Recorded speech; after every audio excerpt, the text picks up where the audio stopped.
Welcome back to the Classy Career Girl podcast. I am excited to be back. We took a summer break and I am now super motivated and excited to get you some podcasts back to you guys this fall, all with answers to questions that I have been getting. So I have been talking to a lot of you guys over the summer, a lot of clients, a lot of women who want to become coaches or women who want to start businesses. And so I've been collecting all the questions that I've been getting.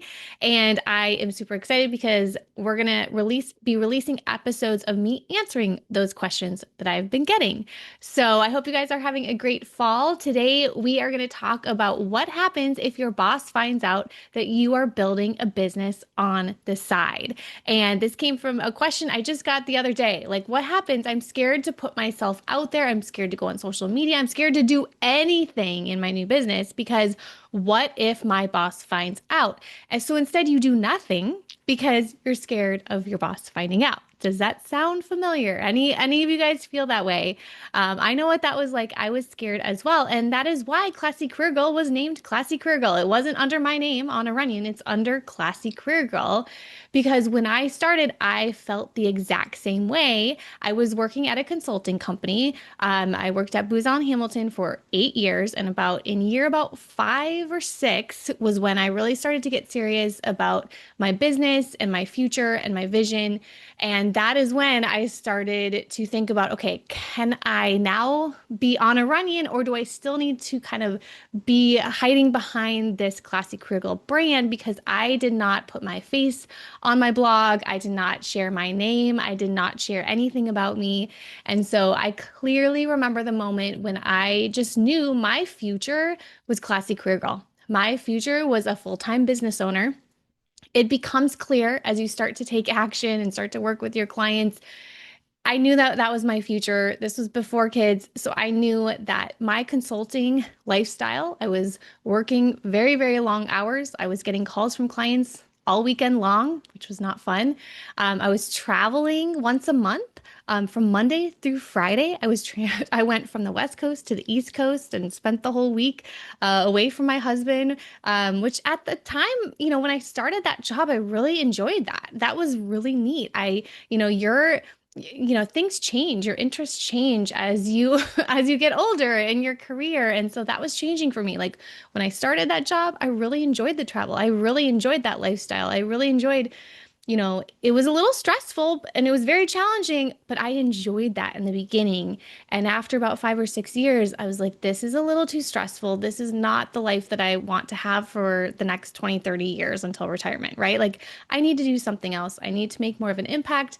I feel a little stuck here. I need to do something else. And I want more balance. I want more free time. I want more flexibility in my schedule because I knew that I wanted to be a mom someday. So that's kind of what changed for me. There was this moment where I just knew my future was my business. And so I didn't care if my boss found out.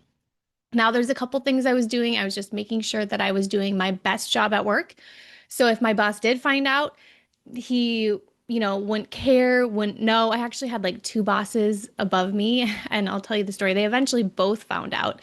But I put everything into my 9 to 5. Like I worked my butt off. So when they did find out, they knew that there wasn't a conflict of interest. I wasn't using my work hours for my business, my entrepreneurship activities, right? Like from 9 to 5 or however many hours I was working that day, I was all in. I was the cubicle girl. I would eat lunch at my desk. I worked so hard for my company that caused the stress, right? I was a little bit of a perfectionist. It led to a lot of stress. But I worked hard, so I knew that when they did find out, if they did find out, there wouldn't be a worry. They knew I was devoted to my day job. And then when I would leave, so I did have a commute. It was like a 45-minute drive. I also had to walk to my car. That took about 10, 15 minutes as well too. So there was an hour every day, like before work and after work, where I would listen to entrepreneurship podcasts, just like you're doing right now. I would become an entrepreneur. I would become a career coach. I would do everything I could to learn about starting a business.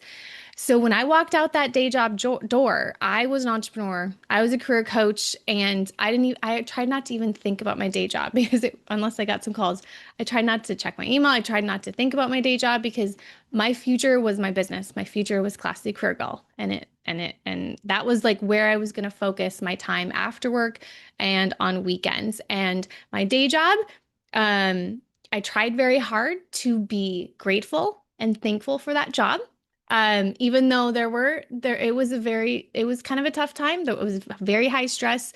There was a time where everyone quit and I was doing four people's jobs because no one else could handle the pressure and the stress. But I stayed and I did all their jobs for them. And I worked a lot of overtime and it was very, very stressful. But I got promotions and I got awards, and it was at that time that's where I wanted to focus, but I just knew that wasn't the life I wanted forever. So I know a lot of people stay stuck because of this fear of your boss finding out. So let's talk about what happened for me and what I recommend for you if you're worried about your boss finding out that you have a business on the side. So the first thing that I recommend is to review your contract, review what you signed when you started your business. Now, if you're starting a business that is in direct competition to your day job, then you want to be very careful. For me, my day job, I was a consultant for the military. I was doing financial management for a Navy shipbuilding program. So my career coaching business was a completely different thing than my day job. So even though I was doing some consulting and training and coaching, it was on a completely different topic. So me starting a business wasn't a competition from my day job. I wasn't taking Navy clients from my day job. I had a completely different market, a completely different business. And so that helped me be confident in doing this business on the side, putting myself out there. I was even, but after I put my name out there, that's when things really started to grow for me because I was a real person. I could do videos on YouTube. And so people could start to actually connect with me personally and see me personally. So I highly recommend as soon as you can get there with your mindset, having that confidence to put yourself out there, no matter if your boss finds out, because when I did that, that's when actually everything started to really grow for me. The Forbes feature, I don't think Forbes would have put us on their top 35 most influential career sites if I wouldn't have been a real person and had my face on my About Me page. And, all those things, the Wall Street Journal wouldn't have called me to interview if my face wasn't on my website, right? So all these things can actually happen when you put yourself out there as a real person. And so that is very, very important. Something that you really want to do. Like I said, you want to review your contract. Key things to look for if there's any like non-compete clauses, conflict of interest, like anything that you signed when you started. I knew I hadn't signed anything like that. Sometimes they call it moonlighting, which means like working in the evenings. So just make sure you didn't sign anything that said you won't do that. If you have questions, your HR is there to help you as well too. I wouldn't worry too much about going to HR and asking them these questions in confidence, that they would be able to direct you to if there was something that you should be aware of. Most people can start side businesses completely legally. So most of you can start a business today. Most of you can start to go get a client. And as soon as I started to get over that fear, like I said, that's when things grew. That's when, I started to get those magazine features, the news article features. I started to be able to get features on our local San Diego news was calling me to do interviews on the news. And I was doing that before work. I was a little late to work those days. But I literally didn't tell him. It was like a different life that I was living. And if they would have seen, but I was prepared. Like I knew at some point they were going to find out. I also was doing speaking events. And so in the evenings, I would go around San Diego doing speaking events at associations. Someone in the audience could have been, my boss or someone I work with as well too. But like I said, I had that moment of like, this is my future. I'm going to put everything into it and see if I can do this, see if I can make this work and quit this day job. So there is that mindset there. There is that mindset of like putting yourself out there and being confident, knowing that your future is waiting for you, or your vision. That's why we always start at Classy Career Girl. I always start with a vision journal. If you get our free 90-day planner at classycareergirl.com/free plan, you definitely want to go get that. We start with your vision because if you know where you're headed, it makes other decisions a lot easier. So you're probably wondering, okay, what happened when they found out? Okay, so let's share how my two bosses above me found out. My first boss found out on I had a feature in People's Style Watch magazine, and she went on vacation, and she came back from her vacation and said, "Hey, Anna, I was reading People's Style Watch." And I saw your face, like you were interviewed in People's Style Watch magazine. I can't believe it. Now, here's how that conversation happened. She was so pumped and excited for me. Like there was none of this, "Oh, I can't believe you do that on the side," or "I can't believe like that's affecting your work," which it wasn't. "I can't believe you do." There was no negativity. She was proud of me. She thought that was so cool and so awesome. And so sometimes we're like scared of what our bosses would think. I was scared of what she would think, when she found out, because I knew at some point, she was going to find out.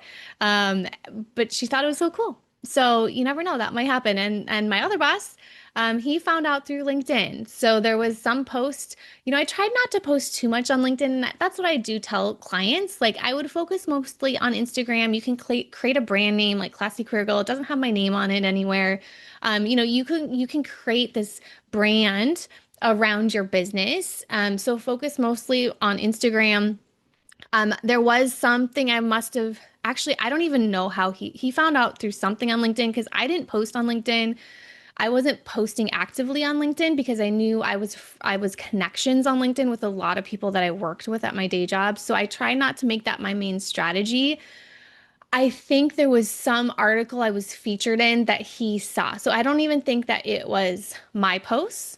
I don't even think I was connected. I'm not sure if I was even connected with him. I don't think it was anything I did that he saw, but he saw some other article I was included in, some feature I was in, because at that time I started to get a lot of features like Forbes and Wall Street Journal. All these, there was guest posting was like really big then as well. So I would like submit my articles around to different sites, and just getting a lot of. So I think that's how he came across my name, and same thing.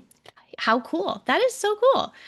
Um, it kind of reminds me of when I finally, off topic here, but when I finally quit my day job and I called up HR with my like 6 week old, and I said, gave my 2 weeks notice and said, I'm not going back to work after maternity leave. And I was so worried about that conversation. And she was like, "That's so awesome. I wish I could do that." And then I ran across other people I used to work with, and they were like, they're jealous. They were like, that is so neat that you did that. And like, I wish I could start a business and quit this job as well too. Like, I don't like my job here as well. So you can't think it's going to be negative. You have to, most people you work with, you spend so much time with them, they're probably going to find it really neat what you're doing on the side as well too, especially if you're solving problems and helping people and making a bigger impact in the world and accomplishing your vision and going after your goals. I mean, that is something people look up to. They don't think negatively for you on that. So, first, we talked about reviewing your contract, looking through that. You're probably okay. The second one is making sure you create clear boundaries between work and your personal life. And so, this was really important for me to have time set aside where I'm working in my business and when I'm working on my day job. Now, this is really easy. There were days when I was going into a physical site, a physical office. I was going to the government facility and doing consulting. And that's really easy to be able to have clear boundaries. But if you're working from home, you have to be very careful with this. Towards the end of my day job, I did eventually switch to part-time. There's a whole other story about that happening. I switched to part-time, and then I was able to work from home during that time as well, too. And so when I was working from home, I had to be very good about not doing anything business related when I was working for my day job at that time. And so I had set hours. My clients knew when they could get a hold of me. I would be active on email during those times. I would be active on our, any sort of discussion groups that were happening. I would be calling people so people could know that I am working during those hours. I'm active. I'm available. I would respond to emails very quickly. I think that is very important that you block that time aside so your company knows when those hours are, especially if you're working at home.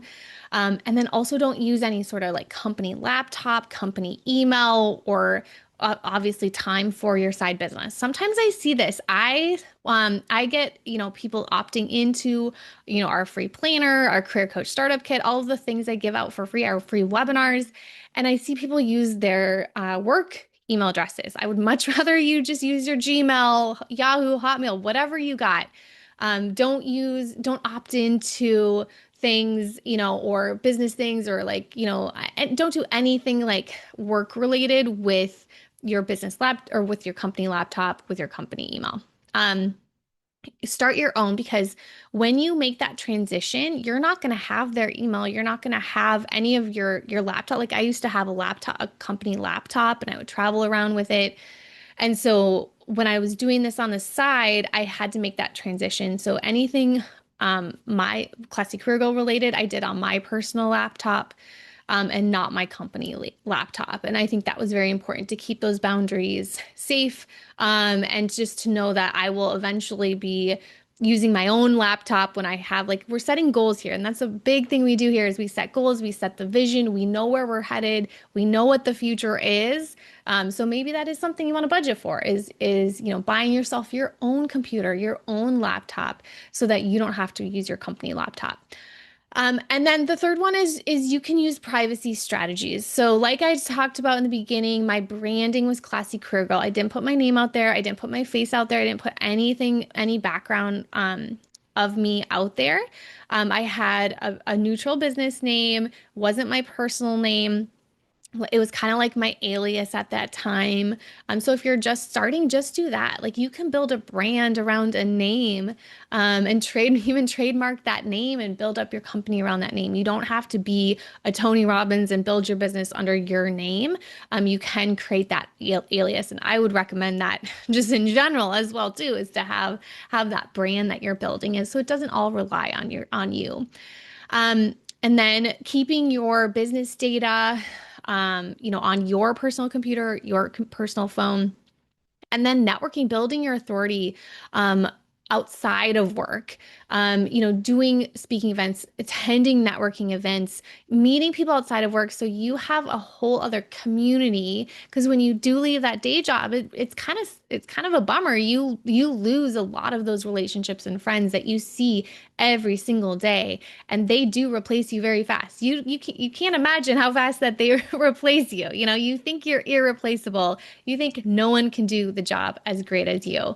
And you find out a couple weeks after you're gone, they've replaced you, someone else is doing it, and it's not even you don't even need to worry about that anymore, because now you have this business and you're doing it full time, and you're so glad you started to put yourself out there even when you were employed in your day job. So just to summarize, we talked about making sure you review your contract, review compliance, review anything that you signed, review, whether there's a direct competition in the type of work that you're going to do, or if you want to change your niche a little bit, change your product a little bit, so there's not that direct competition with your day job.